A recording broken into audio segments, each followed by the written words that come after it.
Hello मेरे दोस्तों, मैं हूं भाविन, सर्टिफाइड फाइनेंशियल प्लानर और आप देख रहे हैं YouTube channel the art of wealth building, आपका one point destination to seek an unbiased consultation on personal finance.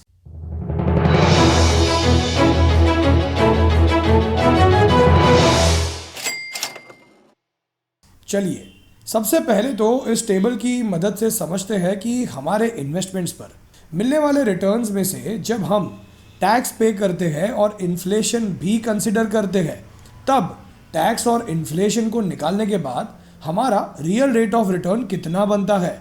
अब जैसे अगर आपको एफडी या किसी पॉलिसी पर 5% का रिटर्न मिलता है और अगर आप 20% टैक्स ब्रैकेट में आते हैं तो 20% टैक्स निकालने के बाद आपका रिटर्न बनता है 4%। और अब अगर इस रिटर्न में से 6% इन्फ्लेशन को निकाल दे तो एक्चुअल रिटर्न बनता है -2%। और यही अगर आप 30% टैक्स ब्रैकेट में आते हैं तो टैक्स का 30% निकालने के बाद आपका रिटर्न बनता है 3.5%। और अब इस बचे हुए रिटर्न में से इन्फ्लेशन को निकाल दे तो आपका रियल रेट ऑफ रिटर्न बनता है -2.5%। विच मीन्स कि अगर आप उन लोगों में से है जो बस गारंटीड और सेफ रिटर्न के चक्कर में अपने रिटायरमेंट गोल के पैसे एफडी या तरह तरह की पॉलिसीज में इन्वेस्ट करते हैं, तो आई एम सॉरी टू से कि आप वेल्दी बनने का सपना देखिए भी मत।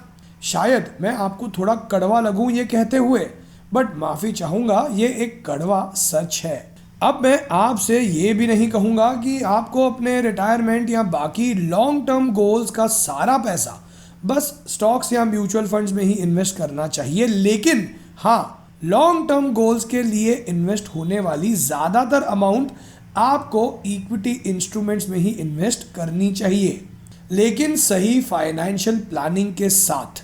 अब अगर आप चाहे तो इस टेबल का स्क्रीनशॉट ले लीजिए सो दैट अगली बार जब आप एफडी या किसी फिक्स्ड इनकम जनरेटिंग इंस्ट्रूमेंट्स में अपने रिटायरमेंट या लॉन्ग टर्म गोल्स के पैसे इन्वेस्ट करो तो इस टेबल को देखकर आपको पता चले कि आपके पैसे टैक्स और इन्फ्लेशन निकालने के बाद एक्चुअली में आपको अमीर नहीं गरीब बना रहे हैं। आपके पैसे आपके लिए काम नहीं कर रहे हैं और शायद आपको ही काम करना पड़े जिंदगी भर पैसे कमाने के लिए।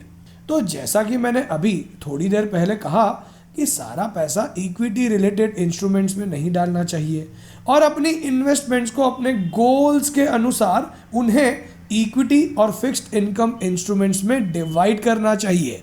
सो लेट्स अंडरस्टैंड कि आपके फाइनेंशियल गोल्स के टाइम फ्रेम के अनुसार आपके पास इंडिया में इन्वेस्ट करने के क्या क्या ऑप्शंस अवेलेबल होते हैं। फ्रेंड्स, ये वीडियो आपके फाइनेंशियल नॉलेज में काफ़ी वैल्यू ऐड करने वाला है, तो इस वीडियो को एंड तक ज़रूर देखिएगा और अगर वीडियो अच्छा ना लगे तो बिंदास डिसलाइक कर दीजिएगा, लेकिन हाँ, अगर अच्छा लगे तो लाइक करके मोटिवेट ज़रूर कीजिएगा। So let's begin. राजेश एक इंजीनियर है और हाल ही में उन्हें दिवाली का बोनस मिला है कुछ 3 लाख रुपए, लेकिन वागले साहब को उनके बेटी सखी की हायर एजुकेशन की फ़ी भरनी है और उन्हें इन पैसों की ज़रूरत अगले 3 से 6 महीनों में पड़ सकती है। उनके पड़ोसी हर्षद भाई जो कि स्टॉक्स में ट्रेडिंग करते हैं, उन्होंने उनसे पान मसाला खाते हुए कहा कि तुम ये पैसे कुछ पेनी स्टॉक्स में इन्वेस्ट कर दो, 6 महीनों में डबल हो जाएंगे। लेकिन राजेश ने हर्षद भाई की फ्री एडवाइस को इग्नोर करके अपने सर्टिफाइड फाइनेंशियल प्लानर से पूछा कि उन्हें इन पैसों को 6 महीनों के लिए कहाँ इन्वेस्ट करना चाहिए।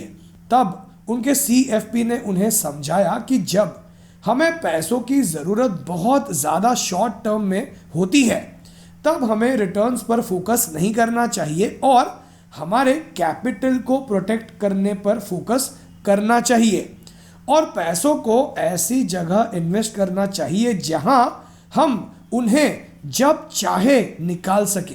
यानी कैपिटल प्रोटेक्टेड होने के साथ साथ लिक्विड भी होना चाहिए। तब उनके सीएफपी ने उनके साथ ये बहुत ही इंटरेस्टिंग टेबल शेयर किया। अब इस टेबल को डिटेल में समझे उससे पहले फ्रेंड्स, अगर आप राजेश भाई की ही तरह अपना पर्सनल फाइनेंशियल प्लान बनवा कर ये समझना चाहते हैं कि कैसे आप अपने पर्सनल फाइनेंशियल गोल्स जैसे retirement, kids higher education, vacations, घर खरीदना, कार खरीदना, बच्चों की शादी, इन्हें अचीव कर सकते हैं और कितने पैसे चाहिए होंगे आपको फ्यूचर में इन गोल्स को अचीव करने के लिए, तो व्हाट्सएप कीजिए इस नंबर पर अपना पर्सनल फाइनेंशियल प्लान बनवाने के लिए। अब सीएफपी ने राजेश को समझाया कि वो सबसे पहला ऑप्शन जो कंसिडर कर सकते हैं वो है बैंक फिक्स्ड डिपॉजिट, जहां उन्हें 6% तक का इंटरेस्ट मिल सकता है। अब 6 मंथ्स का इंटरेस्ट कोई बहुत ज्यादा नहीं होगा, लेकिन एफडी पर मिलने वाले पूरे इंटरेस्ट पर उन्हें टैक्स पे करना होगा उनके सैलरी स्लैब के अनुसार। फिर नेक्स्ट 2 ऑप्शंस है liquid funds and ultra short duration funds, जिस पर मिलने वाले गेन्स पर भी उन्हें टैक्स भरना होगा। फिर है सेविंग बैंक अकाउंट, जहां साल भर में 10,000 रुपीज तक मिलने वाले इंटरेस्ट पर उन्हें टैक्स नहीं भरना होगा। And the last option is arbitrage funds, जो इक्विटी फंड्स की कैटेगरी में आते हैं और इन पर होने वाले मुनाफे पर उन्हें 15% तक का टैक्स देना होगा और टैक्स का अमाउंट एफडी, लिक्विड फंड्स और अल्ट्रा शॉर्ट ड्यूरेशन फंड्स के कंपैरिजन में कम ही होगा। राजेश जी ने सीएफपी को थैंक यू कहा और उस टेबल का स्क्रीनशॉट ले लिया और उनसे पूछा कि क्या वो उन्हें समझा सकते हैं कि बाकी टेन्योर्स जैसे 1 से 2 साल या 3 से 5 साल या फिर 6 to 7 ईयर्स प्लस के लिए उनके पास सेफ ऑप्शंस इन्वेस्टमेंट के कौन से हैं। तब सीएफपी ने उनके साथ ये शॉर्ट टर्म वाला एक और टेबल शेयर किया। अब कभी अगर राजेश को अपने पैसे 1 से 2 सालों के लिए निवेश करने हैं तो एक्स्ट्रा ऑप्शंस जो उन्हें कंसिडर करने चाहिए वो है कॉर्पोरेट डिपॉजिट्स। अब इनमें बैंक डिपॉजिट्स के कंपैरिजन में रिस्क थोड़ा ज़्यादा होता है, लेकिन इनका रिटर्न भी थोड़ा ज़्यादा ही होता है। और जब हमें पैसों की ज़रूरत शॉर्ट टर्म में पड़ने वाली हो तो इक्विटी को अवॉइड करना चाहिए और फिक्स्ड रिटर्न जनरेटिंग इंस्ट्रूमेंट्स में ही पैसे इन्वेस्ट करने चाहिए। अब अगले टेबल में सीएफपी ने राजेश के साथ मीडियम टर्म वाले सेफ इन्वेस्टमेंट ऑप्शंस शेयर किए, जिनमें से पहले कुछ ऑप्शंस पोस्ट ऑफिस इन्वेस्टमेंट्स के हैं, जैसे post office monthly income scheme, national saving certificate, किसान विकास पत्र, जिनके रिटर्न्स इन्फ्लेशन के साथ मैच तो होते हैं, लेकिन इन पर मिलने वाले इंटरेस्ट पर उन्हें अपने टैक्स स्लैब के हिसाब से टैक्स पे करना होगा। लेकिन वो मीडियम टर्म के लिए शॉर्ट ड्यूरेशन फंड्स और डायनामिक बॉन्ड फंड्स में भी अपने पैसे इन्वेस्ट करने की सोच सकते हैं, जहां 3 सालों तक इन्हें होल्ड करने पर उनकी टैक्स लायबिलिटी कम हो जाएगी एज उन्हें इंडेक्सेशन का बेनिफिट मिलेगा।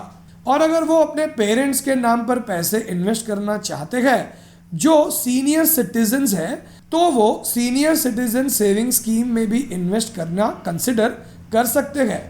लेकिन अगर वो श्योर है कि उन्हें पैसों की ज़रूरत 6 ईयर्स तक नहीं पड़ने वाली और अगर वो थोड़ा रिस्क ले सकते हैं तो उन्हें हाइब्रिड म्यूचुअल फंड्स में भी अपने पैसे इन्वेस्ट करना कंसिडर करना चाहिए, जहां रिटर्न्स का पोटेंशियल भी ज़्यादा होगा और टैक्स लायबिलिटी भी काफ़ी कम होगी और उन्हें इन्फ्लेशन से ज़्यादा के रिटर्न्स भी मिल सकते हैं।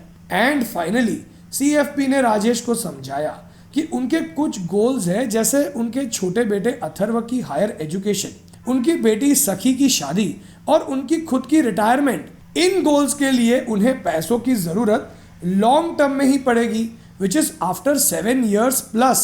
तो ऐसे में उन्हें ज़्यादातर पैसे अच्छे इक्विटी म्यूचुअल फंड्स में या स्टॉक्स में उनके फाइनेंशियल प्लान के अनुसार इन्वेस्ट करने चाहिए। रिस्क थोड़ा ज़्यादा होगा इनमें, लेकिन वो इनमें अच्छा रिटर्न भी जनरेट कर पाएंगे और थोड़े पैसे सेफ इंस्ट्रूमेंट्स में भी इन्वेस्ट करने चाहिए उन्हें। और लॉन्ग टर्म के लिए सेफ ऑप्शंस कौन से हैं आइए समझते हैं इस टेबल की मदद से।